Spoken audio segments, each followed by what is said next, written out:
Selamat sore teman-teman di seluruh tanah air, sukses selalu untuk kita, jaga kesehatan Anda. Baik, kemarin saya ada pertanyaan dari teman, Pak Fir, apa sih tujuan orang membeli saham?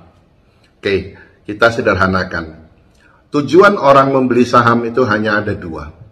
Harapan mereka untuk dapat capital gain sama mau dapat dividen. Nah, kalau capital gain jelas ya, dari harga yang dia beli, ada selisih dari kenaikan, kemudian dia untung, dia jual. Nah, itu capital gain. Yang kedua, dividen. Nah, dividen ini wal-walang, karena nggak jelas kapan dapatnya. Karena ada perusahaan yang rajin bagi dividen, ada perusahaan yang tidak pernah membagi dividen, ada. Jadi Anda bisa buat list perusahaan-perusahaan yang rajin buat dividen.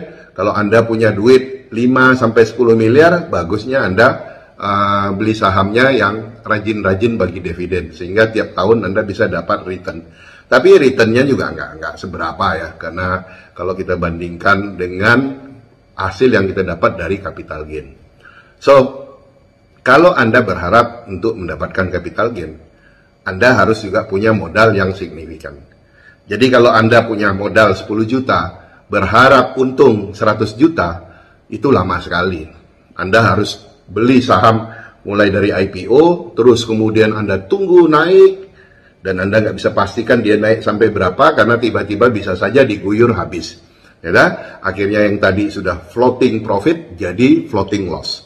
Nah, jadi Anda harus ngerti, kalau 10 juta yang Anda bisa dapat dari capital gain dari day trade, paling 250.000 sampai 700.000. Ya, kadang mungkin dalam seminggu bisa dapat 1 juta kayak gitu. Nah, tapi ada juga yang bertanya sama Pak saya, Pak, kalau saya mau memulai tapi modalnya cuma 200.000, bisa nggak Pak? Nah, saya bilang bisa, itu bisa stres. Kenapa? 200.000 mau beli saham apa? Selamat sore teman-teman di seluruh tanah air, sukses selalu untuk kita, jaga kesehatan.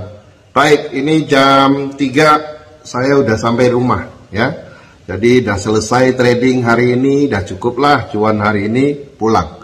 Jam 3 udah di rumah, siap-siap, nanti sore dikit lagi mau berenang sama anak-anak, terus bisa maghrib bersama di rumah. Dan itu alhamdulillah berkat dan rahmat itu terjadi karena Allah mengizinkan saya untuk jadi trader.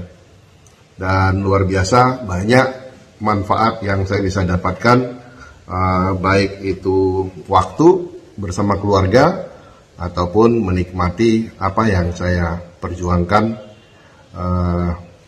selama ini.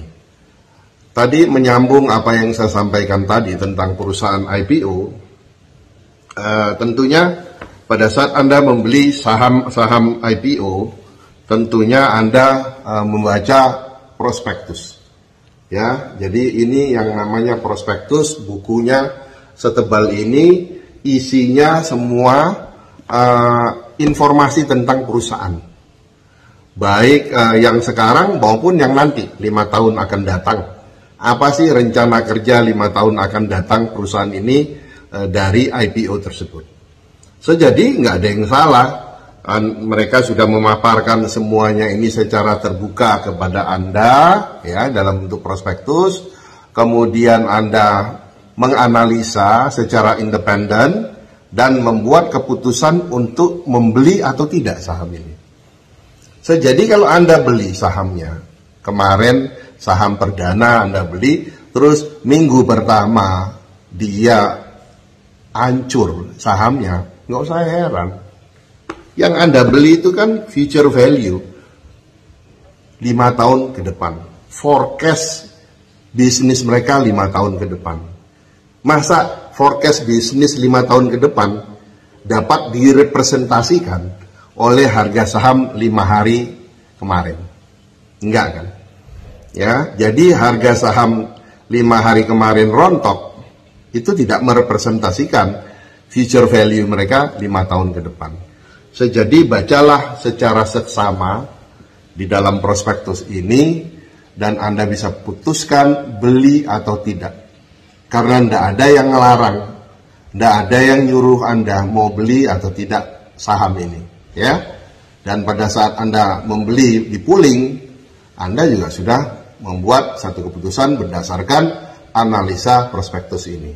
Sejadi di dalam prospektus ini sudah ada disclaimer bahwa dengan membeli saham ini, Anda akan berpeluang mendapatkan keuntungan ataupun capital gain, ataupun mendapatkan dividen, atau bahkan kehilangan seluruh nilai investasi Anda. So, jadi disclaimer itu secara tidak langsung Anda sudah sepakati, udah Anda setujui, terus kemudian Anda udah tanda tangan malah, terus Anda putuskan beli. Terus harga sahamnya rontok, terus Anda maki-maki. Terus yang salah siapa? Ya, yang nyuruh beli siapa? Ya kan? Jadi jangan mencari salah orang. Ya, jadi itu saja pesan saya dalam membeli saham. Anda udah membaca prospektus. Harusnya. Bukan ikut-ikutan atau dengar-dengaran orang, oh beli saham ini bagus. Oh, ya. Itu dari saya, pesan dari saya, jaga kesehatan, sukses selalu, happy cuan konsisten.